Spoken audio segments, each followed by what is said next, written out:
Pengacara Roy Suryo, Refli Harun berpandangan Polda Metro Jaya tidak bekerja profesional dalam kasus fitnah ijazah Joko Widodo. Kuasa hukum Roy Suryo CS juga menilai kasus ini cenderung dipaksakan oleh Polda Metro Jaya.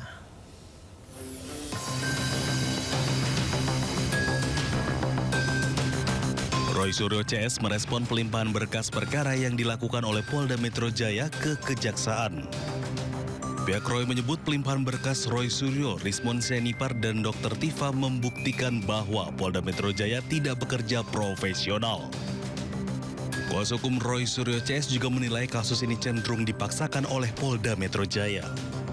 Dari semua rangkaian peristiwa ini, kita lihat penyidik Polda Metro Jaya tidak bekerja profesional. Karena sampai pelimpahan itu, kita tidak melihat sebuah dasar hukum yang kuat untuk menersangkakan mereka. Dan bahkan kelihatan keraguan mereka setelah dilimpahkan baru diperiksa lagi saksi dan ahli. Jadi mereka sudah limpahkan, tapi nanti tanggal 20 Januari ada kesempatan untuk pemeriksaan saksi dan ahli. Karena itulah ya, kalau memang tidak kuat, ya kenapa tidak dihentikan aja kasus ini? Kasus ini dihentikan, maksudnya penersangkaan. Tapi pengungkapan bahwa ijazah itu asli atau tidak, harusnya itu dibuat terang kepada masyarakat Indonesia melalui citizen lawsuit di Solo itu. Atau barangkali ada gugatan pengadilan tata usaha negara dan lain sebagainya. Melakukan upaya untuk menghadirkan. Sebelumnya, Polda Metro Jaya menyerahkan berkas Roy Suryo, Rismon Sianipar, dan Dr. Tifa ke Kejaksaan. Penyerahan itu terkait kasus tudingan ijazah palsu Joko Widodo. Saat ini penyidik tengah menunggu hasil pemeriksaan kelengkapan berkas dari Kejaksaan sebelum menyerahkan para tersangka. Kita ke informasi berikutnya, Komisi 3 DPR RI mulai bahas pembentukan RUU Perampasan Aset Tindak Pidana Korupsi. RUU itu dibahas Komisi 3 dengan Badan Keahlian DPR RI. Kita sepakati untuk... Pemirsa, Wakil Ketua Komisi 3 DPR RI Sari Yuliati membuka rapat pembahasan RUU pembentukan perampasan RUU Perampasan Aset dengan Badan Keahlian DPR RI siang tadi. Dalam rapat dengar pendapat ini, DPR dan Badan Keahlian DPR membahas mengenai perampasan aset dari tindak pidana korupsi serta tindak pidana lain dengan motif keuntungan finansial. Makasih pimpinan yang... Salah satu yang dibahas adalah peluang rampas aset tanpa putusan pidana. Pak Kepala Badan. Ketika tersangkanya melarikan diri. Informasi berikutnya mengenai kasus kuota haji. Pemirsa, pakar hukum tata negara Mahfud MD meminta KPK adil memperlakukan mantan Menteri Agama Yakut Kholil Qaumas. Yakut menjadi tersangka dalam dugaan kasus korupsi kuota haji tahun 2023-2024.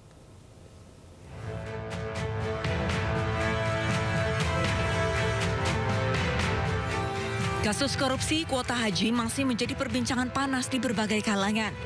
Penetapan tersangka kepada mantan Menteri Agama Yakut Kholil Qaumas membuat pakar hukum tata negara Mahfud MD bersuara. Menurut Mahfud, terdapat sejumlah fakta dan konteks kebijakan yang harus dilihat secara utuh sebelum menarik kesimpulan hukum. Dirinya menilai saat itu Haji Furoda adalah privilege pemberian dari Kerajaan Arab Saudi setelah menyelesaikan urusan peradministrasian jemaah haji reguler. Kemudian dengan lobi pemerintah kala itu, pihak kerajaan memberikan tambahan kuota 20.000. Sedikitnya waktu persiapan, Presiden Jokowi memerintahkan untuk membagi dua dengan pihak swasta. Miris kebijakan ini dimanfaatkan oknum untuk diperjualbelikan. Masalah haji ini tempat orang Islam mengatraksikan ibadah yang sangat mulia, agung, masif, massal, gitu ya. Sehingga ini menggoda, uangnya besar. Ada 4 menteri agama yang terlibat kasus kayak gini. 4 ya Pak ya? Dulu Wahid Wahab, di zaman Orde Lama, menteri agama, masuk juga penjara. Yang kedua, Said Akil Hussein Munawar. Yang ketiga, Surya Dharma Ali. Yang keempat ini. Justru di Kementerian Agama Pak? Kementerian Agama. Apa itu Pak? Apa? Ya mari kita diskusikan besok. Ini ada apa ini? Iya. Ini persoalan serius. Di situ gitu. Justru lahir dari serius Kementerian Agama. Ini masalah agama loh, gitu. Tapi juga Yakut harus diperlakukan dengan adil juga gitu. Mungkin ya teman-teman KPK benar juga, tapi pembelaan Yakut itu karena dokumennya dia lengkap. Saya sudah ketemu dengan pengacaranya. Saya kan ingin tahu juga ya, kenapa sih bisa terjadi begini? Saya bicara dengan pengacaranya. Saat isu jual beli kuota haji Furoda, tak sedikit pihak travel mengembalikan uangnya. Namun dari sisi hukum, tindakan jual beli kuota sudah dianggap melanggar hukum dan harus diusut tuntas. Tim Liputan iNews melaporkan. Kita ke informasi berikutnya, pemirsa, ini tentang kasus dugaan kekerasan di SMK Negeri 3 Berbak Kabupaten Tanjung Jabung Timur Jambi yang terus bergulir. Saya juga sempat lihat video viralnya ya, dan sangat miris sekali ketika video pengeroyokan terhadap seorang guru. Dan kini guru serta siswa saling lapor ke pihak polisi. Aduh, ini... Ya, kita lihat ini, seorang siswa kelas 2 Muhammad Lutfi Padilla mengaku menjadi korban tindakan kekerasan oknum guru bahasa Inggris Agus Saputra. Menurut siswa ini, dirinya diduga ditampar saat berupaya menenangkan kelas yang gaduh. Nah, siswa ini juga menyebut adanya ucapan yang dianggap menghina kondisi ekonomi orang tua siswa. Jadi terpicu karena dugaannya hinaan dari guru ya. Bahkan siswa itu mengaku sempat dikejar menggunakan 2 bilah senjata tajam jenis sabit. Keluarga siswa melaporkan oknum guru itu ke Polsek Berbak. Nah, tapi dari sisi gurunya beda lagi pemirsa. Guru yang terekam dalam video viral pengeroyokan juga melaporkan aksi kekerasan yang dialaminya ke Polda Jambi karena merasa menjadi korban penganiayaan lebih dari satu siswa ini. Ya, intinya kita percaya kepada Kapolri, ya kan, kepada pihak kepolisian lah, supaya ditindaklanjuti permasalahan ini. Saya yang nggak berkenannya, adik saya ini dikejar pakai 2 sabit seolah-olah mau dibunuh, ya kan. Sedangkan adik saya datang ke sini cuman pengen belajar, menimba ilmu lah. Intinya kayak itulah.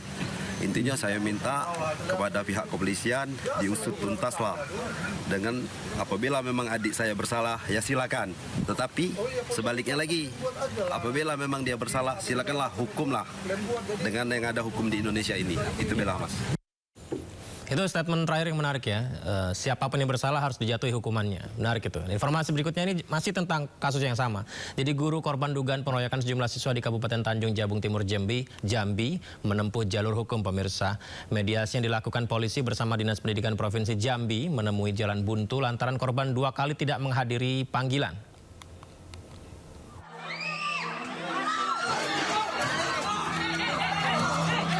Polisi bersama Dinas Pendidikan Provinsi Jambi serta sejumlah pihak terkait menggelar mediasi kasus pengeroyokan guru yang dilakukan sejumlah siswa di SMK Negeri 3 Kabupaten Tanjung Jabung Timur Jambi.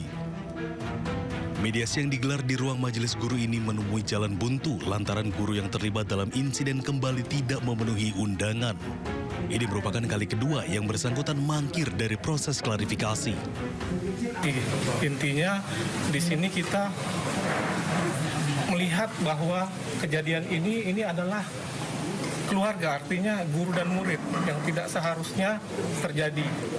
Tapi besar harapan kita ini bisa kita mediasi dan nanti hasil kedepannya sama-sama bisa berkegiatan lagi normal. Langkah yang sudah kita ambil, mediasinya sudah, semuanya kita turunkan ego kita.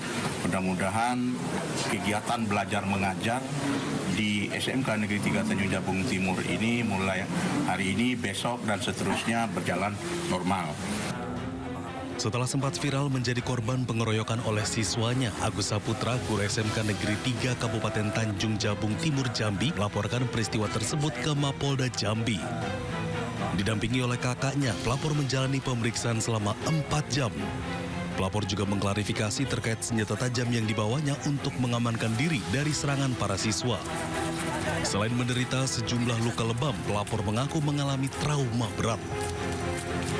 Dari Kabupaten Tanjung Jabung Timur Jambi, Henry Rosta, iNews melaporkan.